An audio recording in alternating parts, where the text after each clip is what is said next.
You are listening to the Let's Chat Soon podcast. We are so excited that you are embarking on this journey with us. Let's Chat Soon is a space where we chat all things body, soul, and spirit, and when you align all three, you unlock a full life. A healthy you is the best gift you can give to grow the kingdom and to those you love. Welcome back to another week's episode. I'm your host, Mackenzie. And I'm your host, Alexis. I'm in a mood today. Yeah, it's something in the air, maybe. It's something in the air where it's the fact that we both just we've synced up. Like, you guys know we live together. We spend every single waking hour together. We've fully synced up. So yeah. Our cycles are on the exact same thing. I woke up this morning and was like, I have begun my luteal phase. It has begun. I literally was like sitting in the mirror before this being like, I hate the way I look. I hate the way I feel. I am in a bad mood. Like, someone is going to piss me off today and I'm going to snap. I'm trying really hard not to. So if I snap on you guys on the podcast, she's just going to go off. Maybe it's better to record when we're in our luteal phase because we're a little more aggressive. I can't speak. Also, the brain fog of the luteal phase as well is crazy. But yeah, no, that's very true because I will fully tell you guys how it is when I'm in my luteal phase. Oh, yeah. I think regardless, I'm pretty tell it to you like it is. But today we're talking about, I don't even know. Like, I was filming videos on TikTok talking about this because I feel like we've lost the art of building something in our 20s. And we're so focused on like, how much money am I making? How am I doing this way? Like, having an image to portray in our 20s that we're making so much money, we've got our lives figured out. And I think there's an art. And if you read enough books, you realize there's an art to not having it figured out in your 20s, not having a ton of money in your 20s, but working your butt off to build something. Yeah. I feel like this has been ingrained in my head since I've been younger, just because I've seen my parents work super hard. And obviously, I kind of grew up with them. They had me at a young age. So I grew up with them grinding in their 20s to build something. And now that they're in their mid 40s, they have the things that they worked for and they built something. They built an amazing company, amazing atmosphere, an amazing family. And so I feel like I've gotten lucky to have like a backseat watching that. But I feel like our culture and our society is like, you need to be Forbes 30 under 30. You need to 22 millionaire. Like, it's just so pushed in our face. And that's amazing. That's great. Not knocking it at all. But I feel like the idea of chasing the dollar versus building something that's going to last you, that you're actually passionate about, like you said, it's an art. Right. And of course, there's ways to do it. Like, if you make a crap ton of money when you're early 20s, put them in right investment accounts, buy property, like all of those things are great. And there is ways to build wealth that way. But we really are losing the art because social media is so, oh my gosh, let me show it in your face. Let me show you my success immediately. And half the time it's fake. Like, these people that I've seen before who look like they have so much money and are living these lavish lifestyles, you get to talking with them and they're like, oh gosh, student loans and whatever else. And I'm like, you still have student debt you're paying off? Are you crazy? I've had so many countless hours of like late at night comparing myself to people with more money. And then I just sit and I'm like, I'm not in any debt. That is way ahead of so many people. But just because I don't have the flashy things, I'm like, oh, I'm so behind. Mm-hmm. I'm 24 years old. I'm supposed to feel behind. Yeah. It's normal. I think also like align with that of this like the flashiness on social media and just like feeling like you have to compare yourself and you have to be at this certain level because everyone and their mother is. The busy culture that comes with that, or like the idea that you have to be busy all the time and like you have to be constantly grinding, constantly working towards something, is not healthy, first of all. It's with the idea of working smarter, not harder. And we do romanticize, oh, I'm so busy. You catch up with someone and they're like, oh, I'm good, just busy. Yeah, that's the first thing they say. Right. When do we make busyness this like badge of honor? Yeah. It's actually not. Like, my idea of success is working 3 hours a day, making good money, and being able to like hang it up and go to bed. Yeah. Enjoy your life, actually. Right. Exactly. And again, there is seasons for that. I will say, like, you do have seasons where you're just grinding your butt off, and then you have other seasons where you rest. And I think especially as females, we need to do that more. So in today's episode, we're going to break down basically like 4 tips on how to build, period, like build without burning out and without just having this obsession with money and chasing after a quote unquote rich life. Yeah. I guess I'll start out with the first one, and that is Defining success on your own terms. I think this plays into what we were already talking about of the whole comparison culture and seeing everyone else's lifestyle on social media and TV and all that kind of stuff. First of all, ask yourself, do you even want that? Like, what kind of life do you want? What does success mean to you? What is a rich life to you? I've literally had friends that have such different ideas of success and a rich life than me, and I have different ideas than them, and that's okay. But I think you need to like actually sit down with yourself and evaluate, what do you want in your future and what do you want the road to look like to get there. It changes your drive so much. I mean, my idea of wealth changed so drastically when I sat down and realized, what does a rich life look to me? Because it doesn't look like designer bags or fancy vacations to me. It looks like being able to put really good food on the table. And it looks like having a family that loves Jesus and having a home that anyone can walk into at any point in time. And if 20 people come over for dinner, I can afford that dinner and I can cook for them. Yeah. That's my rich life to me. And I wasn't having the motivation to grind to make all this money when I was like, oh, do I want to make money so that I can have designer bags or the nicest car or whatever? No, but I do want to work my butt off to have that lifestyle. And now I have so much more motivation to work hard because I know and have like clear vision of what I want. Yeah, you have your why, which you need for anything that you're building or starting. Same thing with making money. I've always said, like I've said it on social media before, and all my friends know, I want a private jet with my face on it so that I can ride around and all my ex-boyfriends can see me traveling the world and being happy. So I feel like people hear that and they're like, oh, she just wants to be rich and glamorized and have all the crazy things. That to me, saying I want a private jet with my face on it, it's funny, but that to me is opportunities. I want to have the funds to have opportunities. To me, money is opportunity.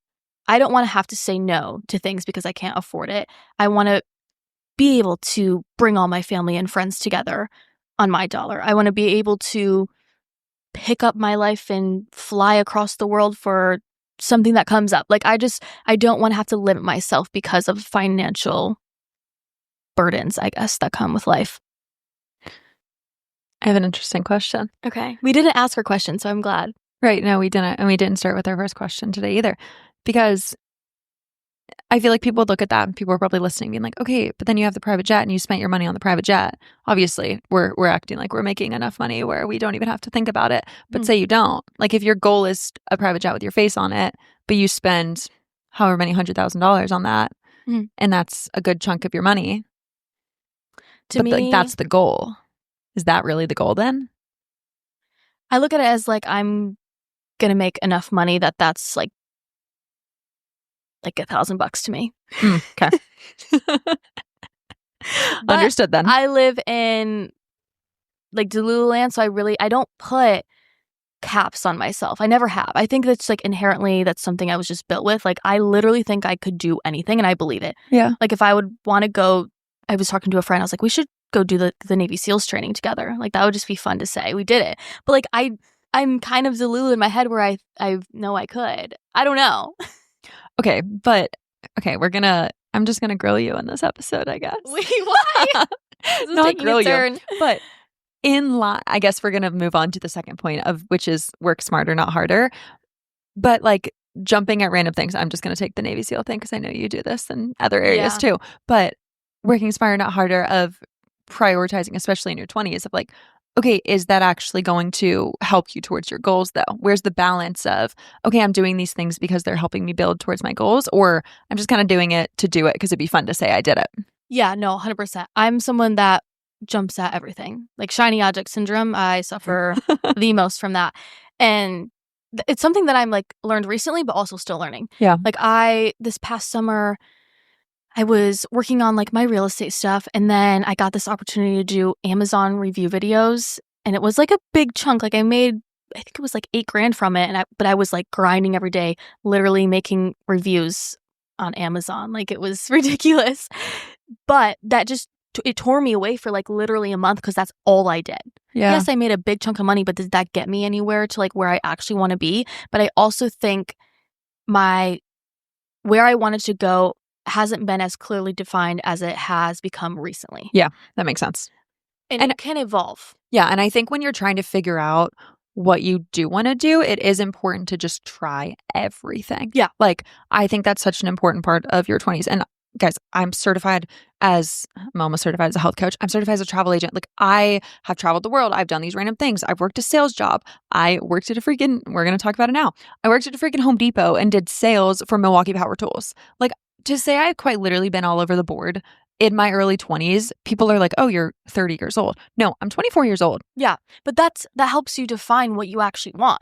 So I think it goes in phases. You're not going to turn 18 and be like, oh, I know exactly what I want and I'm going to build and build and build until I get there. I think there has to be a phase in your life where you're trying everything to figure out what you actually want to build. 100%. And to the point of our last episode of if you think you know something about yourself, go and challenge it. Mm-hmm. But definitely have clear vision in terms of, okay, I'm making this decision. Could it possibly help me in some sort of way move on to the next thing? Because there have been times where I've taken gigs and jobs that pay little to nothing, but I'm going to gain the education, or I'm going to gain the network, or I'm going to gain something else from it. It doesn't always have to be about, oh, is this going to help me financially? Yeah. I think in our 20s, focusing more on what can this teach me and how can this build something in me, whether it's character or whatever, that's probably like the point of this episode and really the main focus. That should be happening in our 20s. But social media has made that not really a reality anymore. Yeah, I agree. And I think perfectly in line with that is basically the idea of prioritizing the alignment over the urgency. It's so easy to just be like, yes, I'll do that. Yes, I'll do that. Yes, I'll do that. I need money now. I want money now. I want this. I want that. And my perfect example of that is truly TikTok Shop, because yes, it's a great option. I know so many people are making so much money off of it, but I wouldn't necessarily say it's a career. And it's not exactly the most long-term thing, especially with TikTok. Lord knows what's happening with it too. But I think a lot of people are like, oh, I'm going to do this TikTok thing, or I'm going to do that. And I see so many people in the content space chase after this and then chase after that. And then, oh, the TikTok fund, oh, the Instagram fund, oh, the Pinterest fund. And I can say this because I did it for a while. I jumped around those different boats, and that's a big thing in content creating of what's next. Where can I get my next dollar from? And finally, with this health coaching thing, I feel like I've sat in this for the first time. So I'm not speaking as someone who has been an expert at this whatsoever, but I feel like I'm sitting in this being like, okay, I have a vision, I have a goal, and it's not me chasing urgency. Like this month, I made hardly any money, but I finished school. I was like so many things. I prioritized alignment so much more this month than urgency. I could have prioritized the paycheck in different areas and taken on random brand deals or posted on TikTok and gotten TikTok shop deals or whatever else. But when I look at where I want to be when I'm 30, 40, 50, I need the alignment there first. Yeah, 100%. I was just talking to my parents last night about this because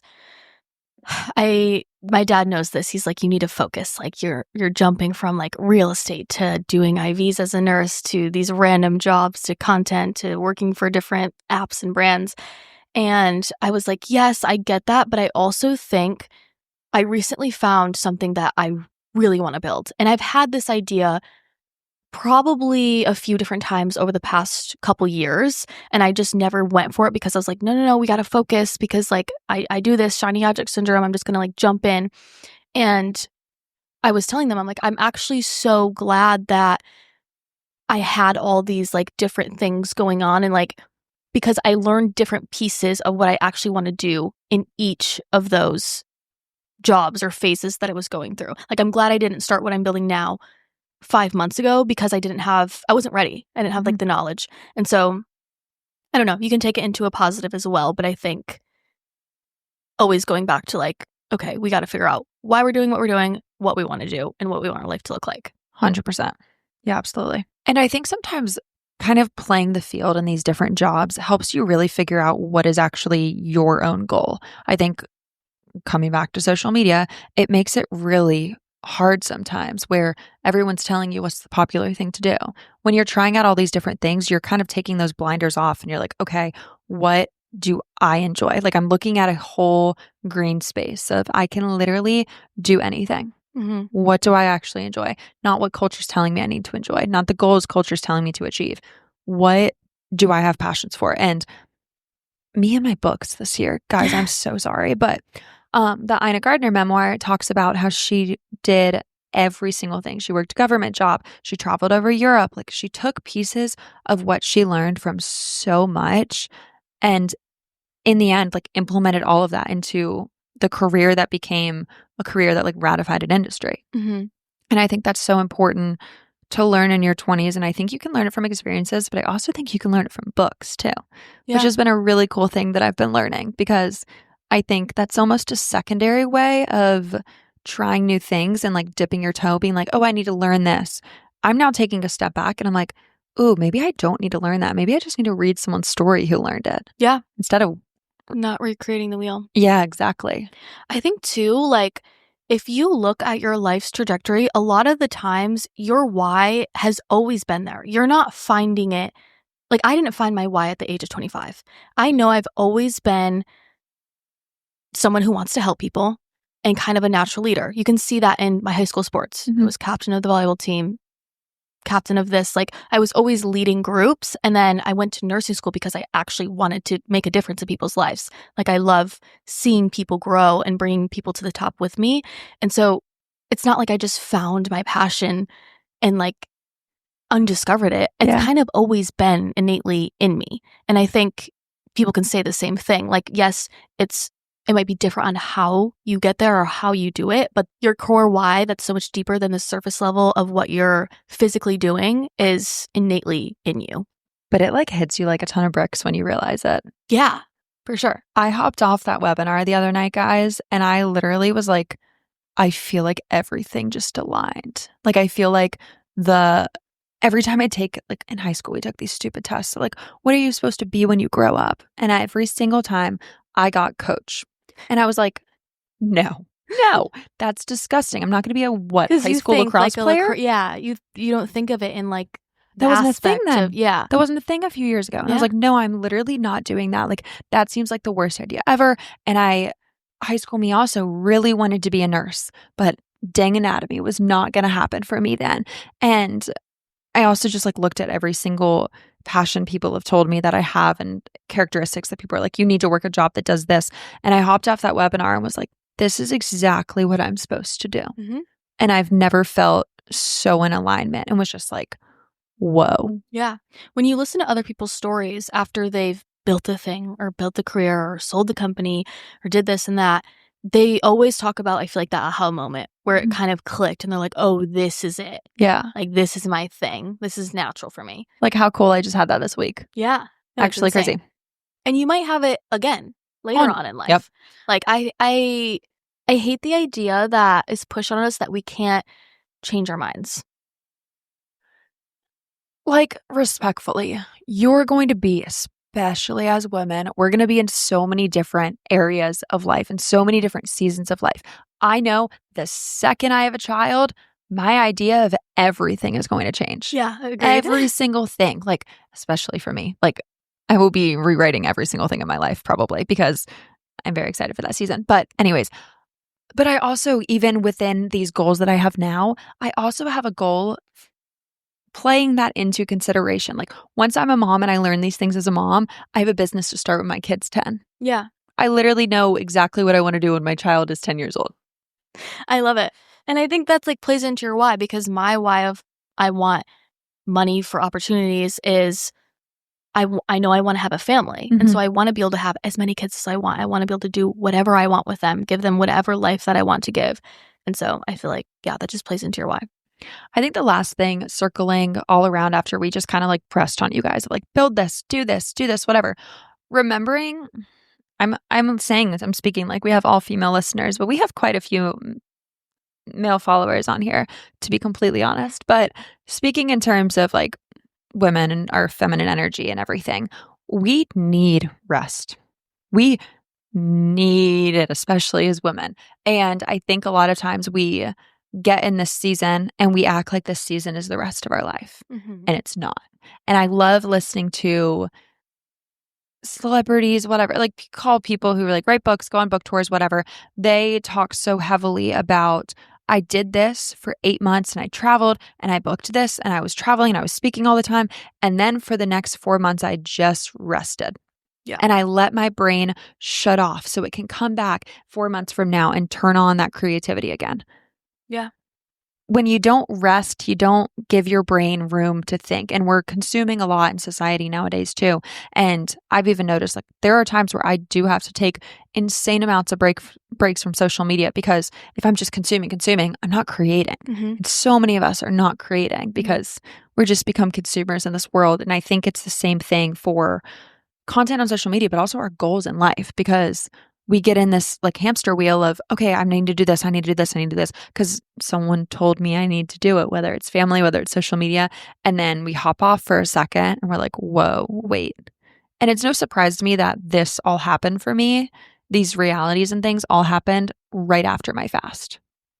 Yeah. The day after I ended my fast, I got this big aha moment. And I'm like, yeah, because I was cutting off things in my life that were one, distracting me from the Lord and his vision for my life. Mm-hmm. Yeah. I can say kind of like the same thing. I feel like this past year, I was in a relationship and we would go on walks and be like, how do we make money? How do we make this happen? Like, how do we make our dreams a reality? Like, what do we do? We were both in real estate. We were like trying it, grinding at it. And then obviously the relationship ended. I took a couple weeks, I don't know, it was a month of just like literally not doing anything and resting and like filling my cup with like social activities and just what I wanted to do. And quite literally after that season, after I was like, okay, I think I'm good again. That's when I had like the aha moment for me in my life. And I was like, oh, like it's almost like the law of attraction versus the law of detachment. Like I detached from like the idea and obsession that like I needed to figure out right now. I need to make money right now and just let myself like rest and like, hey, whatever happens is going to happen. I'm going to say yes to life's opportunities. I'm going to focus on what I truly want, define what I truly want. And when I finally like detached from that obsession of I need to make money now to get the things I want is when I actually found like my true passion and truly what I want to do to in turn make money. Like I'm not saying you don't need money because you need it to live, but I feel like that whole idea is so wild, but it's so true. And when you stop chasing money and you start chasing this dream of yours too, you kind of walk with the confidence of knowing money's going to come. Exactly. Where I'm like, yeah, sure, I'm not making any money right now, but I'm not stressing about random things because I know that's going to come. Yeah. I have never been so confident in the world that that is going to come for me. Which before, when I was honestly making way more money than I was making now, I was so stressed about what next month would bring. I remember having conversations about that with you when we first like started the podcast. And same, I was like, I don't know what I'm doing. And now, again, I don't have that set up yet, but the vision is just so clear and the alignment is so there that I'm like, I just know it's going to happen. Yeah. It's like this feeling too. And I feel like people always say things like money is energy and you have to, think of it in a light and kind of like what I said before, not scare it away with your obsession with it. But it is so true. I think that goes for like anything in life. If you're obsessed with a man, you're going to literally drive him away from you. If you're obsessed with like a job, you're going to mess things up in the process of getting that job. And the same goes for building your future and making money. Right, exactly. And I think seeing money as more of a tool, not so much a goal. Like money is a tool to do things. It's not this goal, this end all be all. Because again, I think they did studies that, what was the number? The cap of the amount of money you make that like, because people are like, money doesn't buy happiness. It actually is proven to buy a certain level of happiness because it's stability and whatever else. But that number caps off. And I want to say it caps off right below $200,000 a year. Okay, yeah. And after that, you won't be happier based on money after that number. Yeah. So just hit that number. Yeah. Like I said, like that's my whole reason to make money. I don't care about seeing digits in a bank account. I care about the opportunity and the access to do things for myself and things for my loved ones, like buying my grandma a house one day. That excites me. Like that feeds into my why. But you need money for that. Right, absolutely. But I feel like this episode probably was challenging. I think I might have not loved this episode a few years ago. I don't know. I don't know either. I'm not really sure. I feel like it's a mindset in whatever season of life you're in. But I hope this episode did challenge you, and I hope you reflect on your life currently. Are you grinding just to survive? Are you building something that's actually meaningful and going to last. I think that's so important to actually take time and consider. And I feel like you can't really listen to our podcast right now and be in a mindset of not really thinking deeper, because we are in the standpoint and in the season of life where we are really thinking about everything and diving deep into everything. So if you're tuned in with us, you're probably not living a day-to-day mundane life. You're probably doing some extra thoughts in terms of detoxing relationships, now business. Here we are talking about that. So yeah, if you liked this episode, share it with a friend, post on your story, let us know what the takeaway was from this or anything we said that pissed you off. I'd love to know that as well. Post on your story. Please. Tag me. I would love it. Truly. I know the private jet with my face on it probably is annoying. I'm annoyed. But I hope you guys understand like my why behind it, my meaning. Anyways, for the ex-boyfriends. If you don't, exactly, duh. For the ex-boyfriends. Truly. Well, make sure to keep up with us at Let's Chat Soon podcast on Instagram, and we will see you guys next week. We love you guys. And let's chat soon. Bye.